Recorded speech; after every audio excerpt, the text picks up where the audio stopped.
नमस्कार दोस्तों, स्वागत है आपका आज के मुख्य समाचार में, जिसमें सबसे पहली और बड़ी खबर में आपको बताएंगे कि फिर से नोटबंदी। 2000 का नोट वापस लेगा आरबीआई, 30 सितंबर तक बैंक में जमा कर सकेंगे। दूसरी खबर में जिक्र होगा कि 2000 के नोट पर लगी रोक तो कांग्रेस ने मोदी सरकार पर कसा तंज। तीसरी खबर में आपको बताएंगे कि मुस्लिम, दलित और महिलाओं को मिले जगह, खड़गे से बोले राहुल गांधी। कर्नाटक कैबिनेट में कौन हो सकता है शामिल, ये आपको बताएंगे। साथ ही साथ चौथी खबर में जिक्र होगा कि कैबिनेट की पहली बैठक होगी जोरदार, राहुल गांधी और प्रियंका का हर वादा पूरा करेंगे सिद्धारमैया। और पांचवी खबर में आपको बताएंगे कि कर्नाटक के बाद अब महाराष्ट्र में भाजपा को बेदखल करने की तैयारी में विपक्ष, क्या है गेम प्लान, आपको बताएंगे। हर एक खबर की गहराई में आपको ले जाएंगे दोस्तों, लेकिन उससे पहले अगर आपको भी ऐसा लगता है कि 2024 में बन रही है कांग्रेस की सरकार तो वीडियो को लाइक करके कमेंट में लिखिए जय हिंद। दोस्तों रुक करते हैं सबसे पहले और बड़ी खबर की तरफ।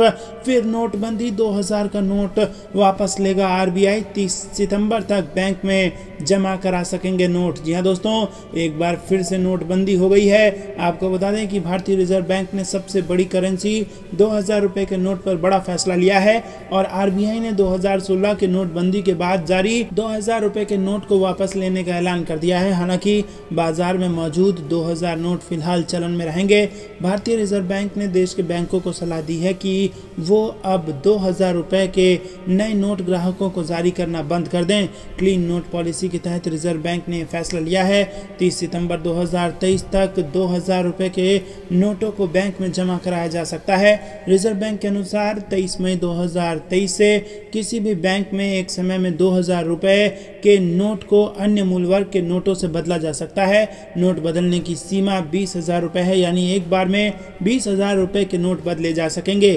बता दें कि रिजर्व बैंक ने साल 2016 में नोटबंदी के बाद रिजर्व बैंक ने 2000 रुपए के नोट को जारी किया था और पिछले कुछ महीने में मार्केट में 2000 रुपए के नोट कम नजर आ रहे थे।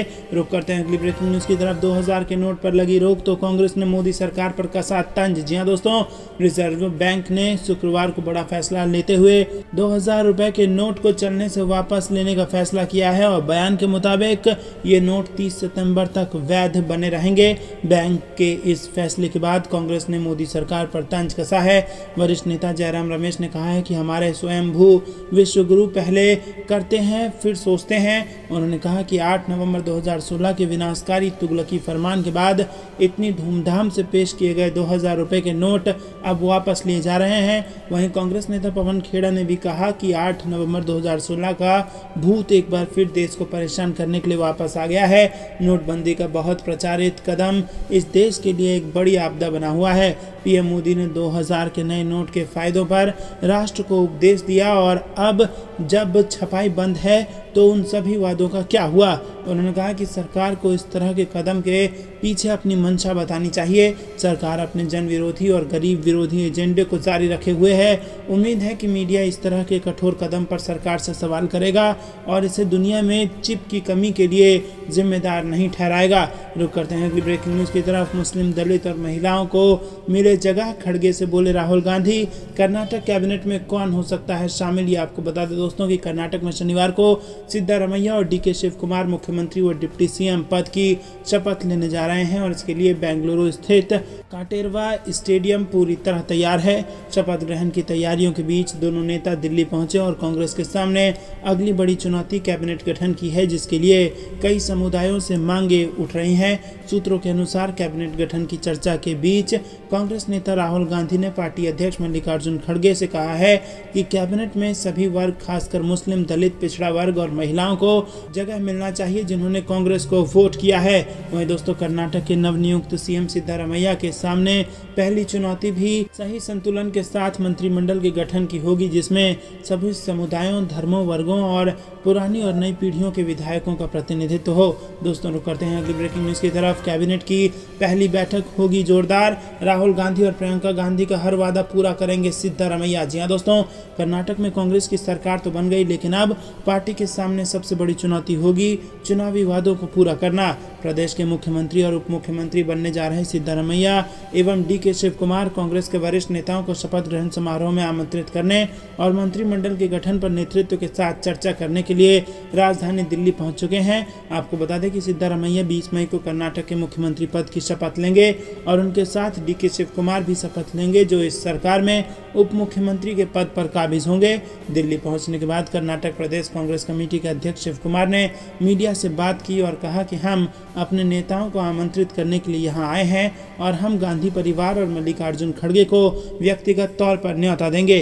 रुक करते हैं अगली ब्रेकिंग न्यूज की तरफ। कर्नाटक के बाद अब महाराष्ट्र से भाजपा को बेदखल करने की तैयारी में विपक्ष, जाने क्या है गेम प्लान। जी हां दोस्तों, कर्नाटक विधानसभा चुनाव में कांग्रेस को मिली प्रचंड जीत और अभी हाल ही में उद्धव ठाकरे बनाम एकनाथ शिंदे के मामले पर सुप्रीम कोर्ट की ओर से दिए गए फैसले के बाद महाराष्ट्र में विपक्षी पार्टियों की ओर से राज्य से भाजपा को बेदखल करने की तैयारी शुरू हो गई है।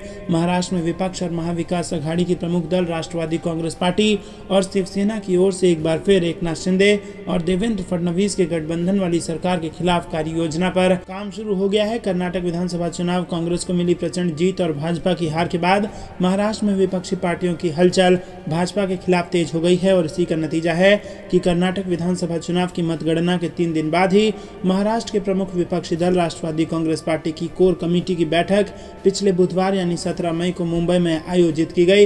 इस बैठक की अध्यक्षता एनसीपी अध्यक्ष शरद पवार ने की।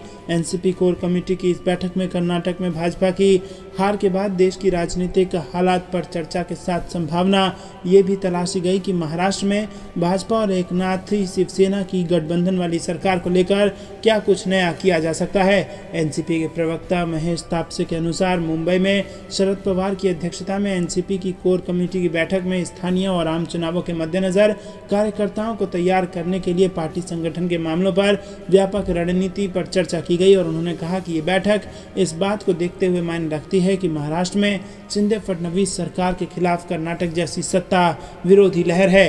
दोस्तों रुक करते हैं अगली ब्रेकिंग न्यूज की तरफ। अडानी समूह को क्लीन चिट मिलने पर कांग्रेस ने उठाए सवाल, कहा जो निष्कर्ष निकाले गए वो पूर्वानुमान के अनुसार। जी हां दोस्तों, कांग्रेस ने शुक्रवार को कहा कि उच्चतम न्यायालय की विशेषज्ञ समिति की रिपोर्ट में जो निष्कर्ष निकाले गए हैं वो पूर्वानुमान के अनुसार है, लेकिन ये बात फर्जी है कि अडानी समूह को क्लीन चिट मिल गई है। पार्टी महासचिव जयराम रमेश ने यह भी कहा कि रिपोर्ट में कुछ ऐसी बातें की गई हैं जिनसे संयुक्त संसदीय समिति की जांच की मांग को बल मिलता है। उन्होंने एक बयान में कहा कि कांग्रेस लंबे समय से ये कहती आ रही है कि उच्चतम न्यायालय द्वारा गठित विशेषज्ञ समिति का बहुत ही सीमित अधिकार क्षेत्र है और शायद ये मोदानी घोटाले की जटिलता को देखते हुए इसको बेनकाब नहीं कर सके। और उनके मुताबिक ये समिति अडानी समूह द्वारा सेबी के कानूनों का उल्लंघन किए जाने के संदर्भ में किसी स्पष्ट निष्कर्ष पर पहुंचने में सफल नहीं रही। जब कोई स्पष्ट निष्कर्ष नहीं निकलता तो समिति ने यह निष्कर्ष निकाला कि सेबी की तरफ से कोई नियामकीय विफलता नहीं हुई है। और रमेश का कहना है कि हम इस रिपोर्ट के पृष्ठ संख्या 106 और 144 में दिए गए 2 बिंदुओं का उल्लेख करना चाहते हैं जिससे जेपीसी के औचित्य को बल मिलता है। दोस्तों रुक करते हैं अगली ब्रेकिंग न्यूज की तरफ। दिल्ली में नई टीम से कांग्रेस को जिंदा करने का प्लान, केजरीवाल के खिलाफ कन्हैया को कमान। जी हाँ दोस्तों, कर्नाटक में चुनाव संपन्न होने के बाद कांग्रेस दिल्ली में लंबित संगठन फेरबदल को अंजाम दे सकती है। जल्द ही दिल्ली प्रदेश कांग्रेस कमेटी के नए अध्यक्ष की घोषणा की जा सकती है। एमसीडी चुनाव में शर्मनाक हार के बाद से ही मौजूदा अध्यक्ष अनिल चौधरी को हटाए जाने की अटकलें हैं और कुछ समय पहले भी सुगबुगाहट हुई थी, लेकिन फिर कर्नाटक चुनाव तक इस कवायद को टाल दिया गया था। अब कर्नाटक के बाद पार्टी आला कमान राजस्थान, दिल्ली, मध्य प्रदेश, छत्तीसगढ़ समेत अन्य राज्यों पर फोकस करने जा रहा है। पार्टी ने संगठन में फेरबदल को लेकर आधिकारिक तौर पर अभी कुछ नहीं कहा है, लेकिन कार्यकर्ताओं के बीच कई तरह की चर्चा हो रही है। आम आदमी पार्टी के अस्तित्व में आने से पहले कांग्रेस ने लगातार 15 सालों तक दिल्ली में शासन किया, लेकिन अभी एक भी सांसद और विधायक राजधानी से नहीं है। एमसीडी में भी पार्टी नगण्य है। दोस्तों ये थी दिन भर की सारी जरूरी और बड़ी खबरें। तक बने रहने के लिए बहुत बहुत धन्यवाद। जाने से पहले वीडियो को लाइक और चैनल को सब्सक्राइब जरूर कीजिएगा। जय हिंद, जय भारत।